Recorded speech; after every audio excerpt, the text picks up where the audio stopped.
I did my best, it wasn't much. I couldn't feel, so I tried to touch. I told the truth, I didn't come to fool you.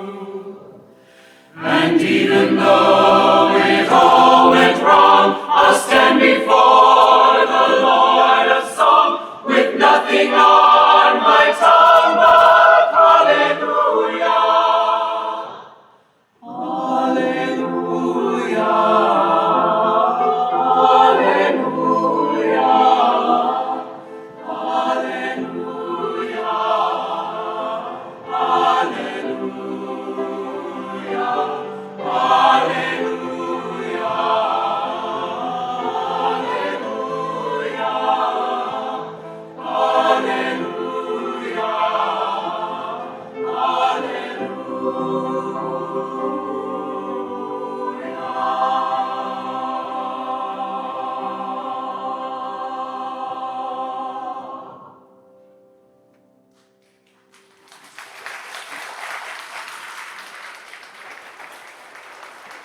Beautiful.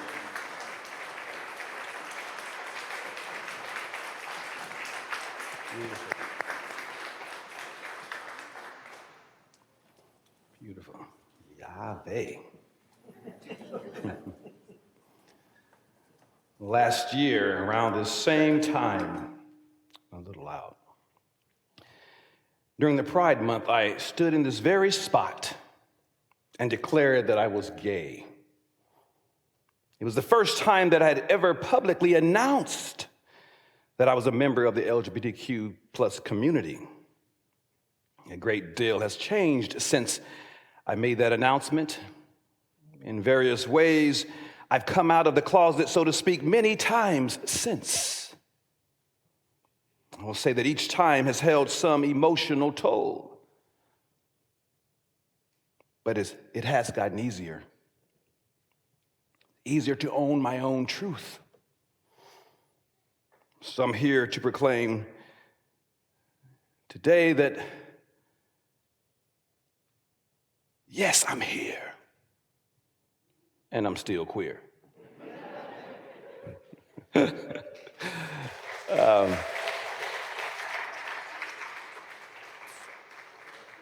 Nothing has changed there. Not that it ever could. I accept who I am just as I am. But much has changed in the world in which I live, in which we all live. Much has changed in a year's time.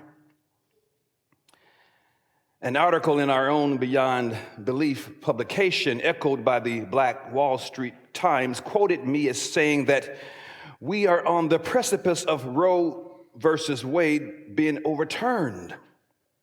As I was planning for my sermon today, I had a portion that alluded to the pending Roe versus Wade decision that we were expecting to come on Monday. But it was Friday that the nation received the news, and so I had to rewrite and reorganize what I had planned on saying today. It is true, the Supreme Court has now overturned Roe versus Wade, thus taking away women's right to make decisions involving their own bodies. Now they have fewer rights over their own body than they did just a few days ago. What a sobering moment. There have been opponents to Roe for over 50 years. And now, after lies, manipulation, and rigging the Supreme Court, for the first time in our history, a right has been taken away. If this doesn't alarm all of us, it should. Whether you agree or disagree with abortion, or you don't care about the issues because it doesn't affect you, or perhaps you celebrate the ruling. Certainly you must know that once rights start being taken away, it will likely cause a domino effect of more rights being taken away, and eventually they'll get around to one that does directly affect you or someone you care about. I had written that every LGBTQ individual knew that after Roe, they would come after us, that marriage equality would be next, and that we have no illusions about that. But it would take no time at all. By the time it takes flies to get to stink, for Justice Clarence Thomas to forecast that indeed not only marriage equality, but gay sexuality and contraceptives should also be reviewed, signaling to the conservatives that the votes are there to do away with these rights should a legal challenge be presented. And to express such during the Pride Month is an insult. Can you imagine the return of sodomy laws? Having a marriage once granted by the state now forcefully annulled? Can you imagine no longer being able to be intimate with your significant other? No, some of you that might be okay, but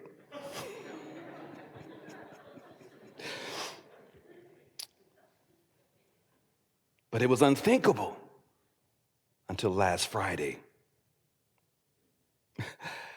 They're literally trying to take us back to the 50s. And I don't know about you, but I wasn't made for that era. I have too much attitude. And I didn't like the advertising anyway. But our nation is at an inflection point. If we let religious fundamentalism and hard right ideology and nationalism dictate public policy, what's there to stop us from becoming the American version of the Taliban? Or a society that mirrors the Handmaid's Tale? I may sound a bit hyperbolic, but don't tell me that it's not possible. I never thought Trump as president was possible. And after 70 million people voted for him a second time, I had no illusions about where we are and what many people in this nation truly want us to become. Jesus, the Prince of Peace himself, technically lost it. He became indignant and even berserk when he saw how religion has become a business intertwined with politics. He also had a few chosen words for the Pharisees and Sadducees of his day, two major socio-religious sects of his time. He accused both of their public display of piety while hiding their spiritual and moral bankruptcy, greed and hypocrisy, and desire for power, for being self-serving, for being removed, aloof, and unconcerned about the lives and struggles of regular people, and for using religion to acquire more influence and wealth. It seems like little has changed, but I digress. In the last few years, I've been in deep conversations with individuals across the country, most of whom are expressing angst and resignation about the state of things in our nation. What is clear to me is that people are experiencing something profound and unsettling. But I have a theory, and I will say more about it in a few moments. But first, I would like to know how you felt when you first heard the news Friday. I can imagine some of us feeling angered, scared, and some of us feeling vulnerable. I know that I surely did. One thing I can say for certain is that most black folk know well what it feels like to know that you as a person cannot enjoy all the freedoms that many others in the nation possess. It's been a long history of restricted access and reduced rights for people who look like me. So it would be amiss of me today to speak only of the achievements of the LGBT plus community or the issues affecting it when there are so much more affecting a great number of us. So perhaps I can discuss for a moment the state of things as I see it and to provide a way of perceiving our predicament as necessary in order for us to achieve that ultimate goal of beloved community that many of us so long for and still want to believe is obtainable in our lifetimes. To do so, we must go back a bit and take a look at a few other pages of our history. Historians purport that the period between 1865 and 1895 was the first Reconstruction Era. Just after the Civil War, black liberation soared with the Reconstruction Acts of 1867 and 1868, as well as the years following that led to black land ownership, black schools and educational opportunities, black citizenship, and the right for black men to vote, which resulted in over 1,500 black Americans winning elections in southern state legislatures and even to the U.S. Congress. That was back in the 1800s. However, such advancement was met with stiff opposition from reactionary forces in the South. It was during this period that the KKK came to be as a response to the real and perceived advances of black Americans.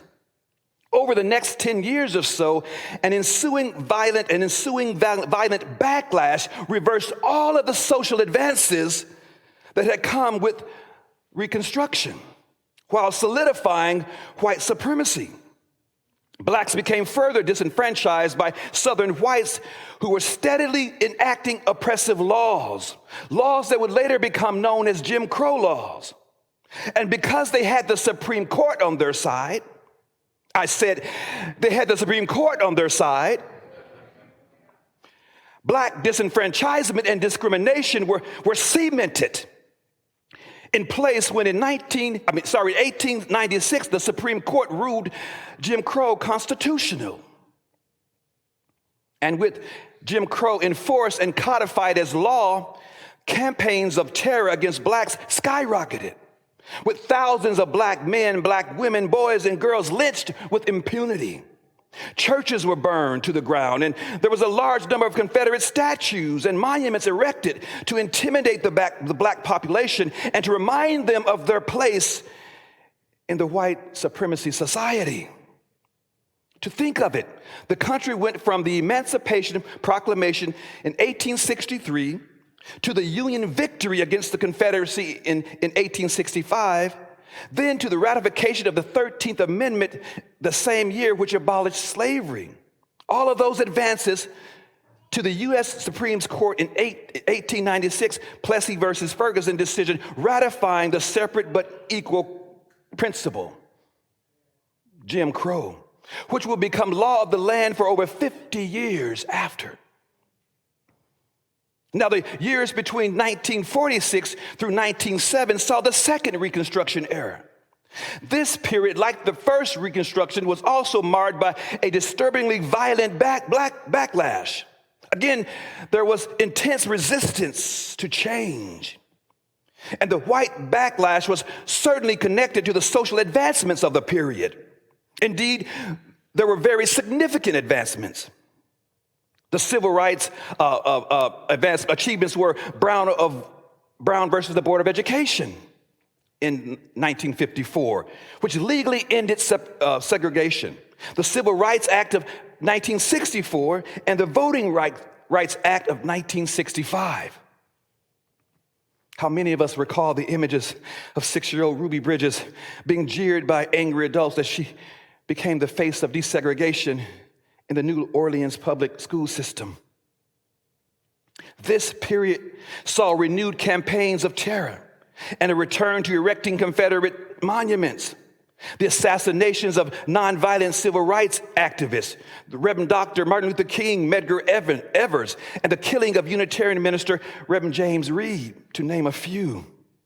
There were the political assassinations of the Kennedy brothers, and many ordinary citizens were also killed or wounded for daring to stand for justice. There were more lynchings, church bombings, and burnings. Some took the lives of 4 young black girls in Birmingham. The nation saw these gruesome videos of the police beating peaceful demonstrators on the Edmund Pettus Bridge in Selma. But this time, the violence became too much for the country to ignore. There was something very different about this second Reconstruction. Despite the violence and more threats of violence against historically marginalized groups, people began to come together and organize. And they began to resist and fight for their constitutional rights in ways that they hadn't and likely couldn't have done previously. There were groups fighting for peace, groups protesting the war in Vietnam, groups demonstrating for full equality for women. Others were fighting for social justice, while some were busy resisting the police state.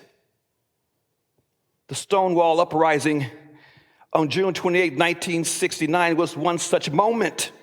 This seminal event, primarily led by Black trans individuals, indirectly linked the LGBTQ community to the larger civil rights struggle at the end of the second Reconstruction era that ended in 1970. And now, the society is once again reordering itself. The two previous periods didn't completely achieve the ideals of justice, equality, and inclusion. Ideals that so many have sought and that our nation aspires to become, based on the promises of its founding documents that grant certain unalienable rights to all of its citizens. Among the greatest are the endowment of life, liberty, and the pursuit of happiness. I believe a pivotal point in this now third Reconstruction started around 2008. Do y'all remember what happened then? It was the election of the first Black president, Barack Obama, and who had the audacity on his watch to allow for the approval of marriage equality, trans in the military, and several other advancements that affected traditionally marginalized groups, as well as the advancements for the environment, such as the Paris climate deal. And then he went a step too far. We started taking down Confederate monuments. And just like the two previous periods, the real and perceived advancements of historically marginalized minority groups have been met with fierce resentment and resistance. This is what's going on, folks. But this time, it's not just Black folks. It's the lesbians, the gays, and the trans. It's the immigrants, the indigenous people. And now they have come for you women. They want all of us to stay in our place. We've seen a slew of anti-diversity efforts, anti-LGBTQ, but more specifically anti-trans legislation, anti-science, anti-history, anti-immigration, anti-intellectualism sentiments, but pro-gun and pro-war. We've witnessed indigenous people losing lands and the environment neglected. We are still reeling from the storming of the Capitol on January 6, 2021, and from Proud Boys showing up at Black Lives Matter events and now gay pride events, threatening and intimidating the people. I realize that we as a nation are under the constant threat every moment from people who wish us harm, who hate us for who we are, whom we love, whom we support, and what we stand for. And that's all of us progressives who dare to believe in inclusion, diversity, and equity. I've looked at hundreds of lynching photos from the 1910s, 20s, and 30s. Knowing that many of them had been passed around as postcards to family and friends. And as I was looking at these photos, displaying grotesquely beaten, broken, and sometimes burnt Black bodies hanging from southern lynching trees, surrounded by jovial white faces, I realized something. The violence directed toward marginalized communities since that time, through the 60s, the 70s, and up until now, have been perpetrated by one sect of people. And they are the children, the grandchildren, the great-grandchildren of those folks standing under those lynching trees, dressed in their Sunday best. The religious folk who say, do as I say, not as I do, the hypocrites. If I'm sounding angry, it's because I am. And have a right to be. Each one of us, and everyone does in this place. These folks have been with us, always been with us. They are part of the fabric of this nation. But see, behavior, attitudes, and stereotypes, as well as violence, hatred, and bigotry are taught. They are inherited from our immediate surroundings. They are communicated through language and culture, backstories, whispers, jokes, and beliefs about what should make us laugh or make us cry or angry, disgusted or empathetic, beliefs about who is more deserving or valuable and who is not, who is trustworthy and who isn't, whose life matters and whose doesn't. It takes an open mind and courage to break the vicious cycle, to question the answers provided, to think for oneself. It takes courage to be the people we are. But as Martin Luther King Jr. said when he spoke before a large crowd in Selma, Alabama, that no lie can live forever. Speaking to a group of young leaders at a Christian Defense Fund event last June, Dr. William Barber warned that, and I'm quoting, the extremists in our country are attempting to abort the third Reconstruction. He said that's why they are telling America the myth. You want a great America? Deny public education. Deny health care, deny living wages, deny labor rights, deny immigrants' rights, deny LGBTQ rights, deny women's rights, deny the right to vote. And if you really want a great America, turn everybody against each other. But he says, we are called to speak truth in these times. He goes on to quote Dr. King, who said, the dispossessed of this nation, the poor, both white and Negro, live in a cruelly unjust society. They must organize a revolution against that injustice, not against the lives of their fellow citizens, but against the structures through which the society is refusing to deal with the issues of injustice, end quote. And I want you to know it's your time. It is our time. And we can learn from the past. We recognize it when we see it. But have we learned?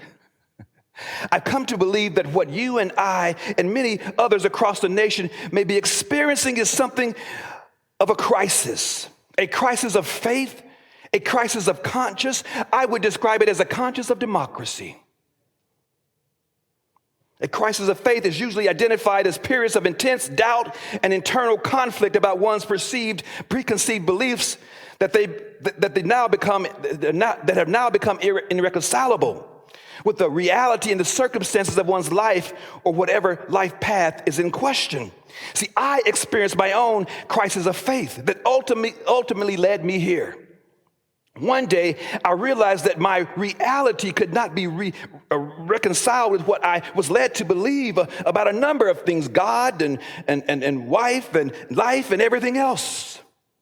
What I had been taught by my grade school and Sunday school teachers could no longer be reconciled with my education, life experience, and changing philosophy. And the reality that is America. What we thought we knew about our country has turned out to be wrong. What we thought we had reached a turning point with the progressive gains during the Obama years. Perhaps we thought that our nation was and is an American exceptionalist country, but we were wrong. And such has caused many of us to experience a crisis of democracy. That's what's deep down inside. We're struggling because this is not the country that we live in. But let us have hope. Let us have hope. While the country may not be what we thought it was, it still can be what we make it. Mm-hmm. Even with the setbacks over the last few years and with what happened on Friday and what still may come, we mustn't surrender our hope to despair. Surely every generation has had to reconcile their hopes and beliefs to the reality of this nation. There's always been resistance to any forward movement, any movement toward change. Every advancement has and will face resistance. With progress, there will be pushback. Let's just own it for what it is. Every generation has had to fight, and we are no exception. But we are not alone in our struggles. We are still connected to the legacy of those who have gone before us. We are of the same motion, the same causes, the same fortitude, the same strength, the same resilience. The New Testament book of James 1:12 says, "Blessed is the one that endures hardships, trials, and temptations, gets through them."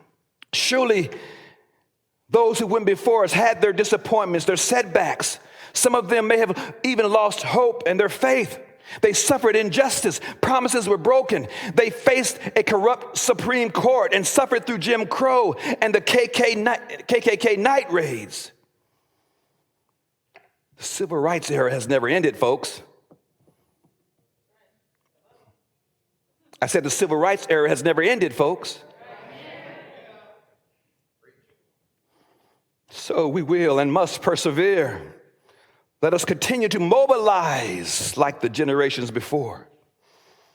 We are connected to Dr. King, Rosa Parks, Medgar Evers, Margaret Sanger, Ruth Bader Ginsburg, Harvey Milk, Bayard Ruskin, and many, many others, including the thousands of lynching victims.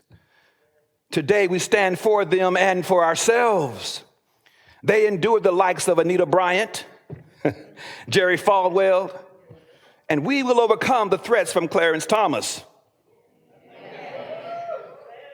Members of our community have persevered through violent assaults, beatings, and the ambivalence and indifference and the government neglect during the AIDS epidemic. So many have died for the right to escape the dark dungeons of despair, the causes of suppression and shame, and we are not going back. Those who support a woman's right to choose have endured the murders and attempted murders of abortion providers and supporters, the bombings and fires of abortion clinics, threats and constant harassment, and so much more.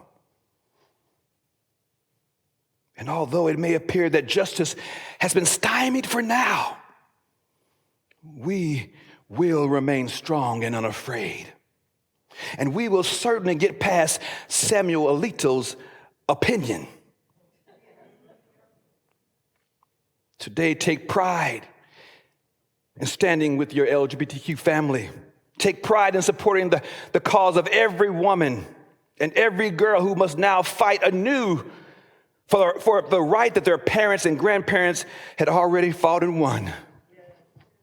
The arc of the moral universe may have been bent backwards just a bit, but it will once again bend toward justice. How do we know this? Because we're going to bend the hell out of it.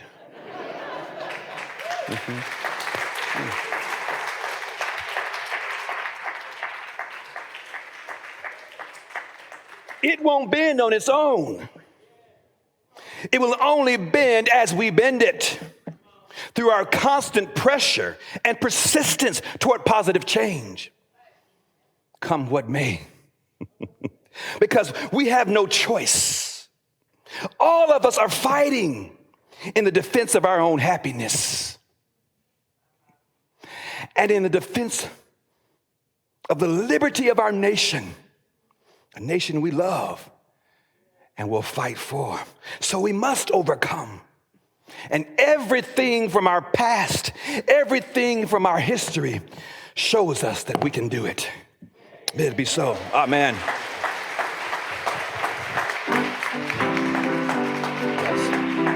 Yes. Yes.